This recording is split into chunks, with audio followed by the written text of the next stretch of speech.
Welcome to a Friday morning. Oh, yes, indeed. It is a couple of minutes past 8. We're catching up with Joe from the 19th Hour. We're going to be playing their new single. It's a brilliant one as well. Looking forward to a little chat with him. We'll keep it advert-free all the way through till 10 if you don't mind. We'll speak to Ben Thompson on the Business Brunch. We'll do a Get Down at 9, and it will be Friday all over. Oh, yes. Got some Rima and Calm Down for you now. Morning. It's Radio Breakfast with Rich Smith. Get Radio. On Get Radio Breakfast, it is 6 minutes past 8 on your Friday morning. What a glorious Friday it is as well. Promise to catch up now with a friend of the show and a band that have been on loads, and we're always really, really thrilled when they come on. We're catching up with Joe from the 19th Hour. Morning, Joe. How are you, mate? Morning, Rich. How are you? Yeah, I'm really good, thank you. I'm really good. What's mad is, I'll take back to what happened was we got a lovely email in from Jake from the band saying, "Oh, Rich, you've always supported us and had lovely chats and what have you. We've got a new single out. We're right to come on." And I'm like, "Yes, of course, absolutely, brilliant. Love to catch up with you. Always really, really nice." And I spoke to Joe. I was like, "Oh, when was the last time we caught up?" And you were like, "July." What? Why has that been so long? That's crazy. But weirdly enough, it kind of got me thinking that actually stuff takes time. And time passes so quickly, and suddenly we're here at the end of February, and there's me thinking that we caught up 2 months ago or something, and it's been ages. So look, fill in the gaps for us, mate. What have you been up to? Yeah, it was. So we spoke in July. I think we just brought out Modern Casanova. Yeah, that was it. Yeah, our last single, and then we had a pretty busy summer. We gigged right up towards the end of September. Did some amazing gigs, and then it'd been such a busy year. We kind of thought let's kind of take a month or two to write some new stuff, because we had a lot of songs sat there waiting. But we've been so busy over summer. We're using all our time to gig or practice. So we kind of took October and November to write some new tunes and do some kind of get some new stuff into the set. But obviously, like you said, sometimes that takes a little longer than expected. Well, no, I'm always fascinated by when people kind of say, "Oh, we took some time out to write some songs." What does that look like? I've never sat down to try and write a song. So to me, it's completely alien.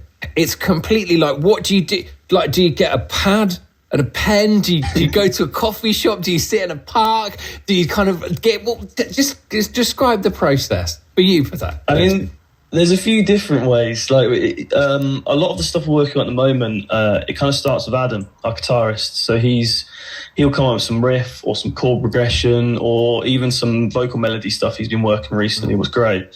And he'll send me it. And he's really good with it because he's usually like, do what you want with this. If you think it's a chorus, if you think it's a verse, if you think it's that, do what you want, but I think it'll work. And then I'll kind of sit there, play around with it until I've got something that I kind of like, and take it to the band and so on. And then sometimes, more rarely, it'll start with me, but I'm well known for taking quite a long time to get it going. So I can sit on a song for easily 12 months, like writing it. Whereas when Adam kind of gives me some stuff to start with, it's usually a little bit quicker. But it's just, we had so many waiting to get done, and we just hadn't had time to do it. And, when you've been gigging a set for a year and you've only managed to put one extra song in, it kind of feels unfair to the fans, the people who come and watch. And it also doesn't take the enjoyment out of it, because we still love playing the songs. But it's like, you've got these new ones sat there and they're good. They're some of the newest ones you've written. So it's been nice to take that time. But, we don't do this as a full-time job, so there's all the other stuff. There's all the other stuff in between. There's been house moves, there's been babies, and then obviously December, January, February is pretty slow for gigs anyway. Yeah, and we didn't really think about that, so we took 2 months off, and then nothing really happened. But we're back. we're back, and next year we'll probably take January and February off. To do this. I think that might. Live and learn, Joe. We live and learn. We really do. It's really. I'm always fascinated by it, and it's a great, wonderful thing.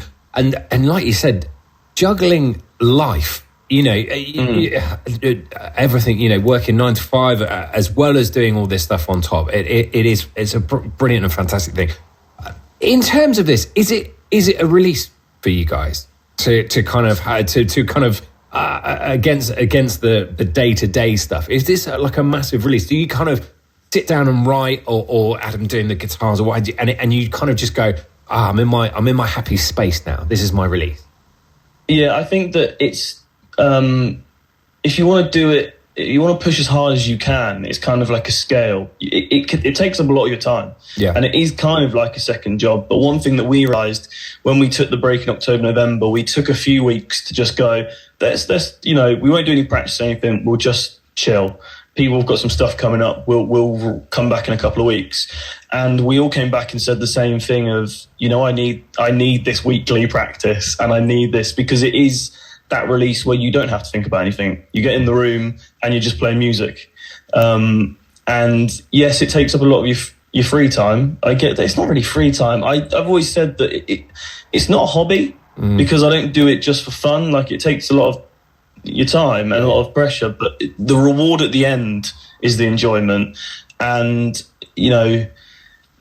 things will take slightly longer when you're with a band, but we all said the same thing when we came back. We missed it. We always need it, for our mental health, for everything. It's a big part of what we do. And even if we slowed right down, even if we were 60 years old and we were practicing once every 3 months, I don't think we wouldn't do it. That's brilliant. It's an amazing thing. And music is so cathartic with that. And it is such a release and brilliant and wonderful stuff. And of course, the end point of it all is to share all of this music. And we're going to share the new single now in a little bit. I just want to ask one more sort of question.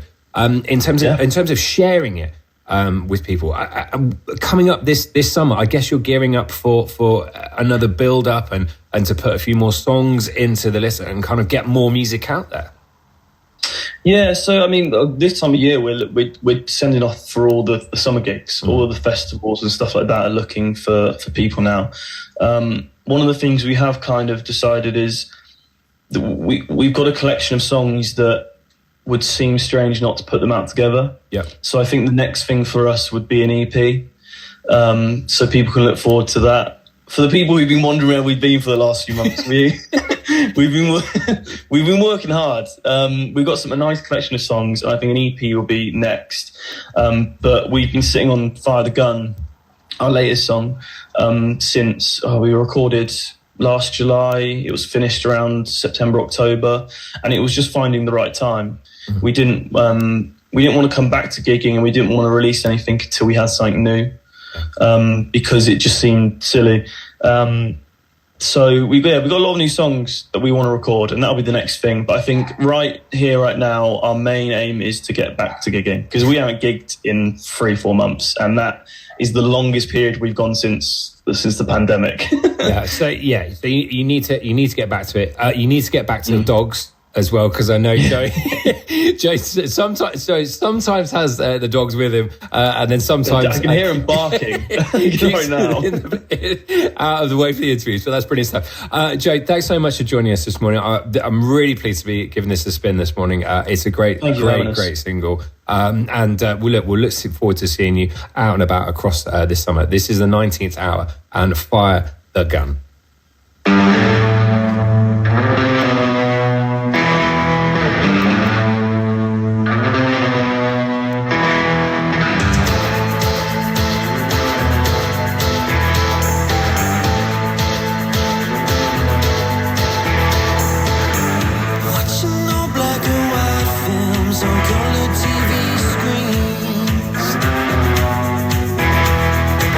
Sweet smelling scent of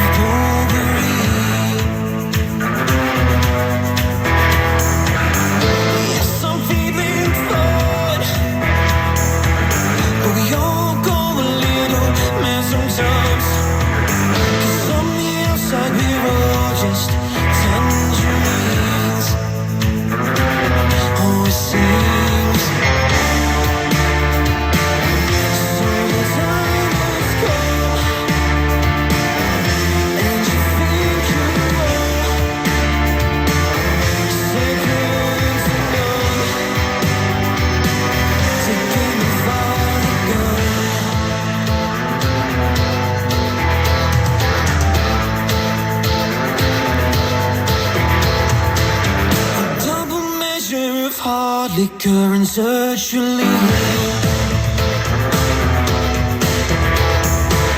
To keep me just on the right side of insanity. Yes, I'm having fun. Maybe you're just too highly strung. And from the outside it all seems so obscene. Holding me. So the time has come. And you think you are second to none. Taking me far again. So the time has come. And you think you are second to none. Taking me far again.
So the time has come,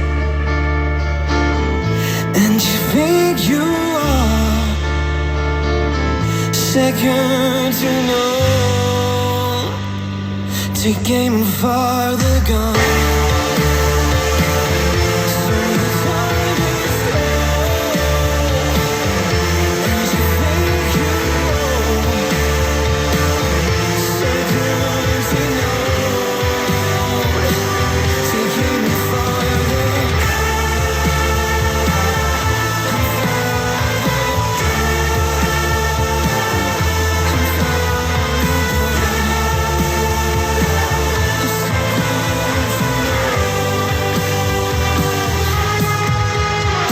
Oh my days, that is so good. The 19th Hour and Fire the Gun on Get Radio Breakfast. Go and stream it, buy it, listen to it, see the boys. That is absolute quality. I really, really love that. It's funny, I was just chatting to Joe just during the song and what have you, sort of catching up and saying thanks so much for coming on. And he said to me, he was like, oh, I really enjoy our chats, Rich, because you ask the questions that we don't normally get asked in interviews, which I was a little bit proud of. And then I went, oh God, am I just asking the wrong questions? Should I be asking about, other stuff? Hey ho, there we go. I asked the questions that I kind of find, that I think we'll all find interesting and kind of go, oh, well, how do you do that? Or what happens with this? But anyway, by the way, my interview technique leaves a lot to be desired, quite possibly. I'll have another go when we speak to Ben Thompson from the Business Brunch. In about 5 minutes' time, we'll find out what's on Sunday show at 11 o'clock. Looking forward to that.